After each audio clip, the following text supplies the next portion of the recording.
Sina is maligned by many Muslims. They say he's like afrakh al-majus. This is farkhun min afrakh al-majus. I heard this once in a talk.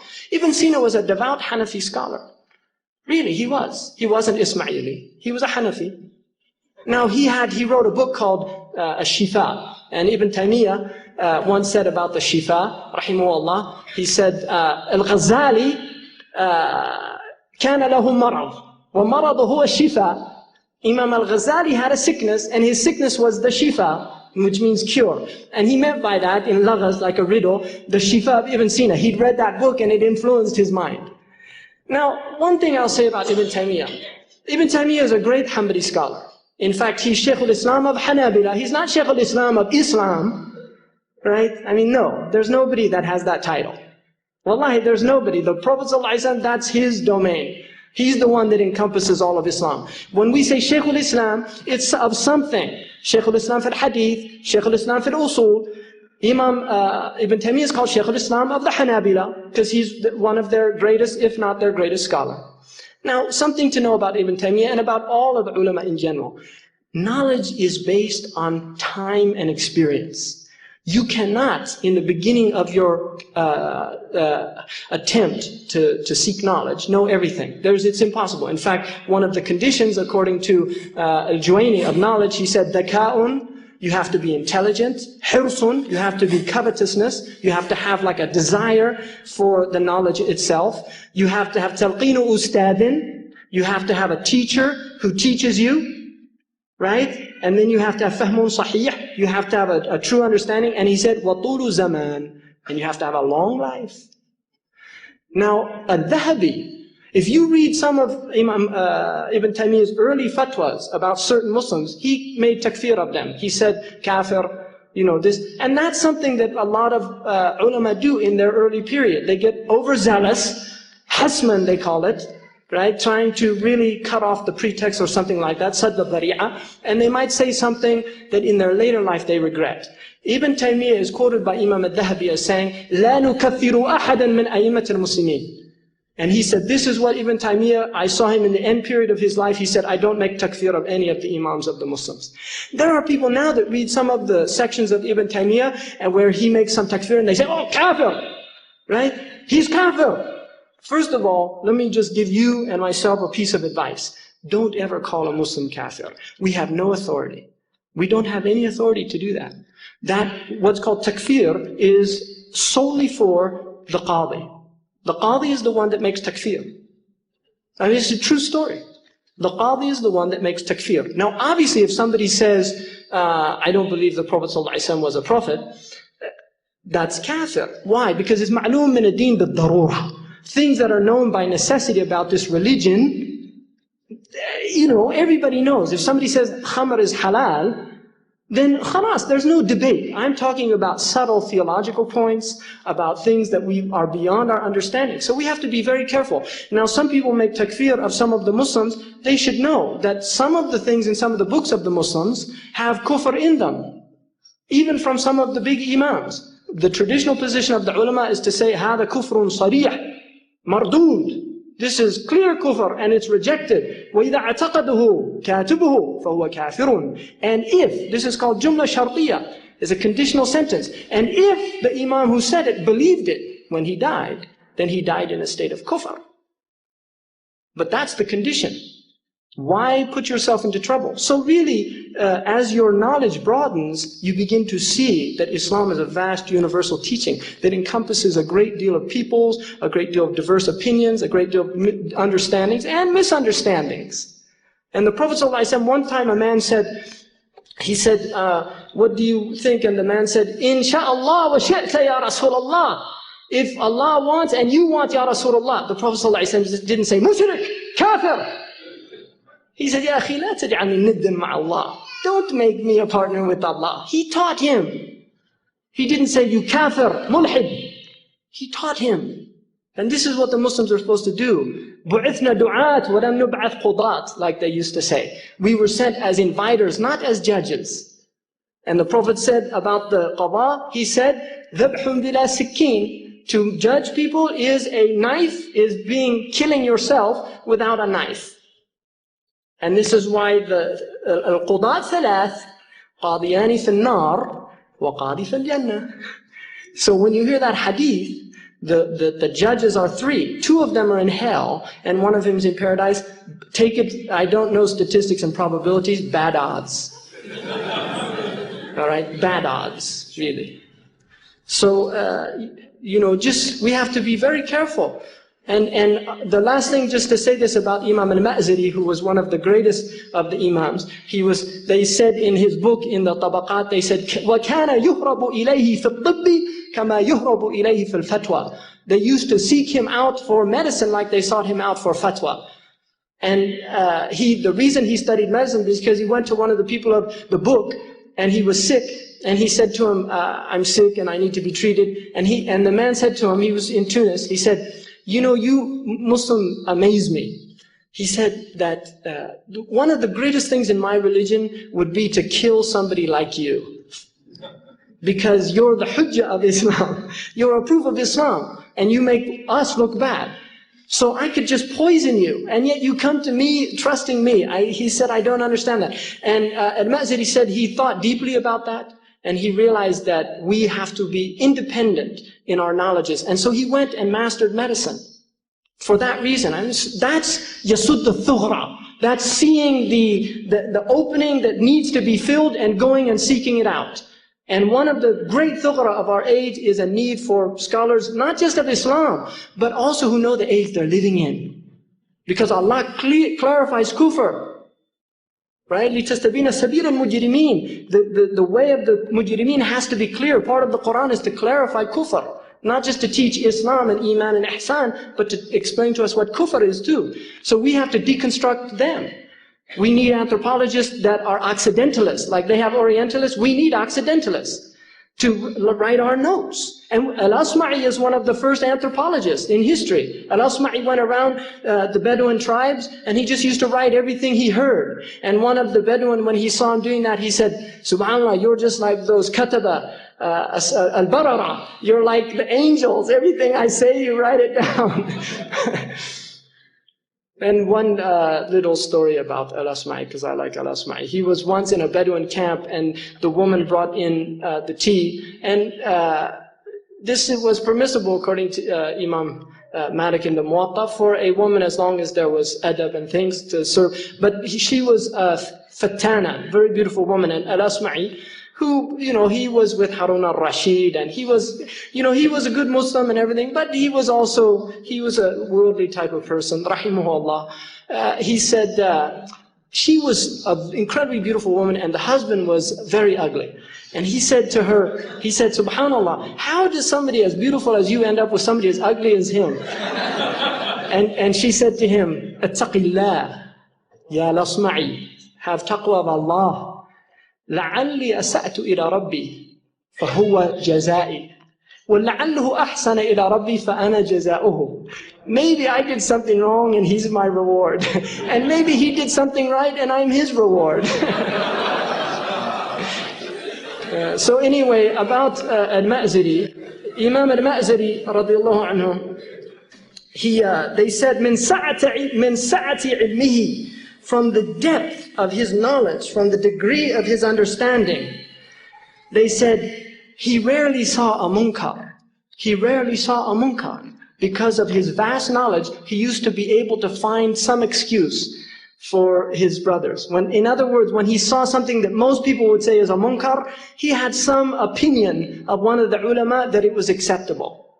It's a beautiful statement to have as an epitaph for in a book about you, that you looked to the best of people and you sought for what are called makharij.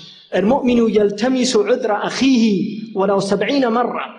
The mu'min, he looks for excuses for his brother even 70 times.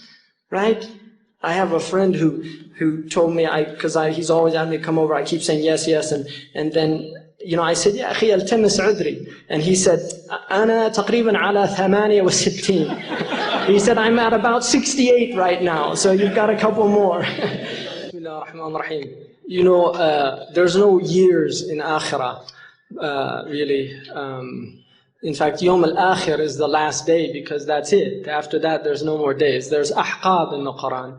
which that verse is actually mushkil in terms of the mufassirin. But just to say about hadith, our hadith probably is one of the greatest intellectual contributions to human society, because it is really the first deep critical analysis of knowledge. The muhaddithun were extraordinary people. And intiqad, which the Arif mentioned about muntaqid.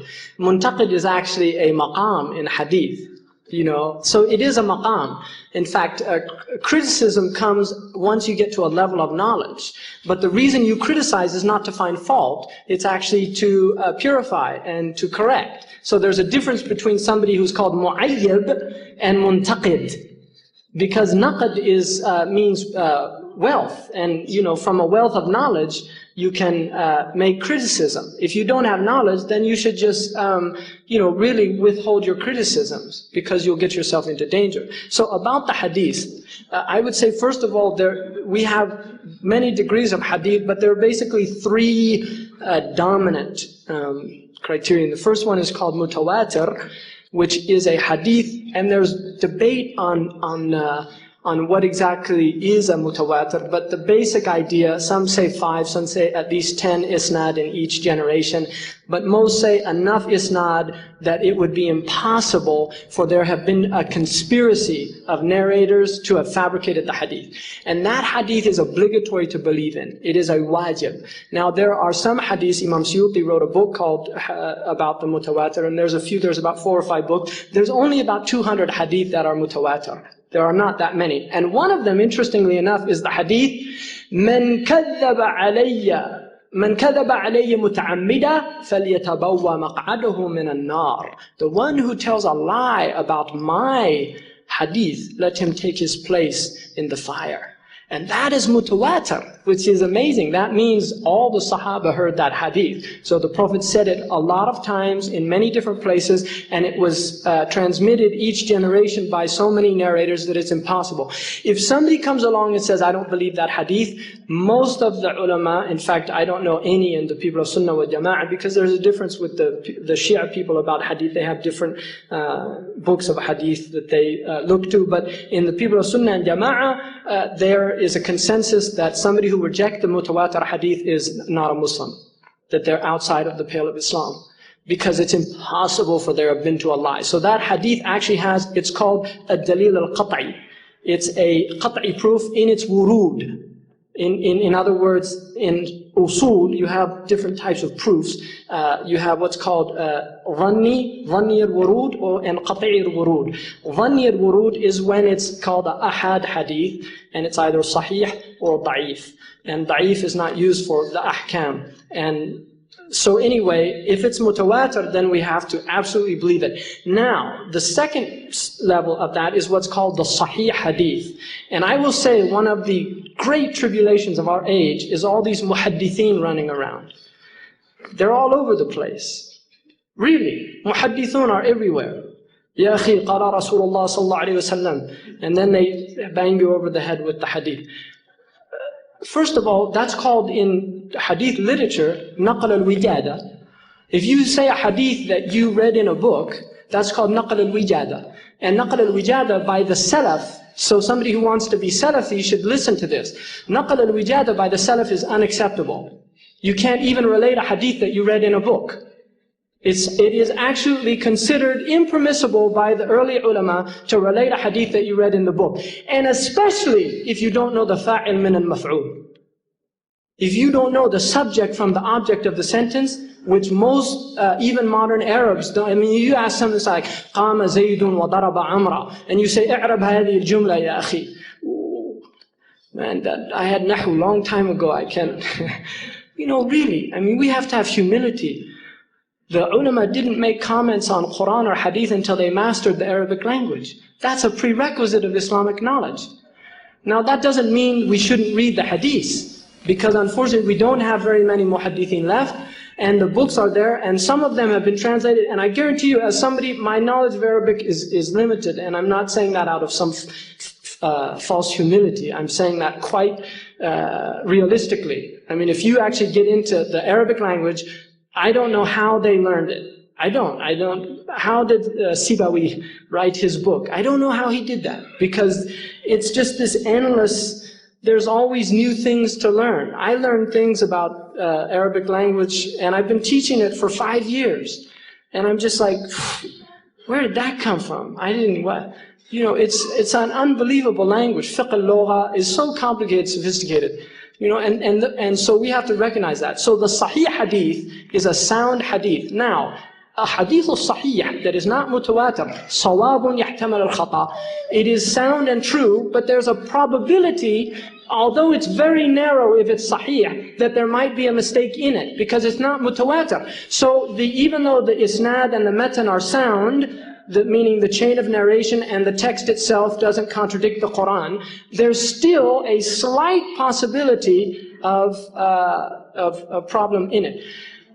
If it's al-Bukhari, Muslim, ala shart al-Bukhari, if it's Muslim, if it's one of the sit sihah, then the possibility is really quite marginal, and for that reason, the ulama accept it as a sound legislative source. In other words, we can take a hukm, a judgment from that hadith. So we should be very careful about hearing a hadith like, on the wing of a fly is a disease and on the other wing is a cure. So if a fly comes into your drink, then you should put the whole fly into the drink. And if you studied medicine and say, yeah, it's clear that that can't be a sound hadith. That's in Sahih al-Bukhari.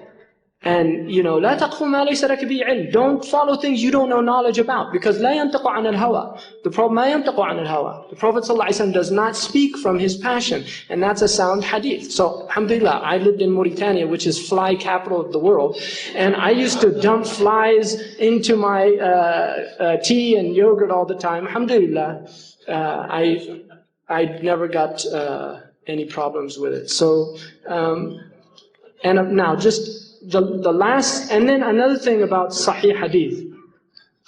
You'll hear somebody say, Ya akhi, that's a da'if hadith. Da'afuhu al-Albani. That's a weak hadith. Imam Albani or Nasiruddin al-Albani said it's a weak hadith. First of all, let me tell you something. There are many hadiths in al-Hakim that are sahih ala shart al-Hakim, and they're da'if ala shart al-Bukhari. Imam al-Hakim considers it sahih, but al-Bukhari considers it weak. And then there's maratib of weakness. There's not just weak, there's da'ifun hasanun bighayrihi. There's different levels of weakness. Some are weak in their isnad or something, but they're strengthened by another hadith that might be gharib or something like that. So we're dealing, my whole point of this is we're dealing with a complicated science. It's not something you can learn by buying a copy of al-Bukhari translated by Dr. Muhsin al-Khan and suddenly you become a muhaddith.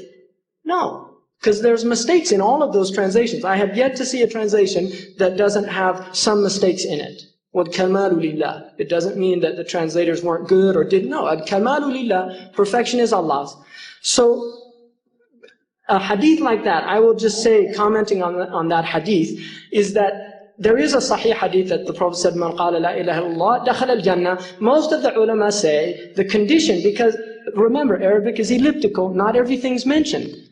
That hadith will have بين قوسين. مَنْ قَالَ لَا إِلَهَ إِلَّا اللَّهِ صِدْقًا مِنْ قَلْبِهِ دَخَلَ الْجَنَّةِ. The one who says La ilaha illallah in truth, from his heart, enters Jannah. So there's your commentary, بين القوسين, right? Like a hadith that says, لا يؤمن أحدكم حتى يحب لأخيه ما يحب لنفسه. That's a sahih hadith in Imam Nawawi's Arba'in. No one believes, that's what it says, لا يؤمن. No one believes until he loves for his brother what he loves for himself. That's a high maqam in Islam. That's not the maqam of everybody. That's a high maqam. So what does the hadith mean? لا يؤمن بكمال الإيمان أحدكم. None of you believes with a perfected iman.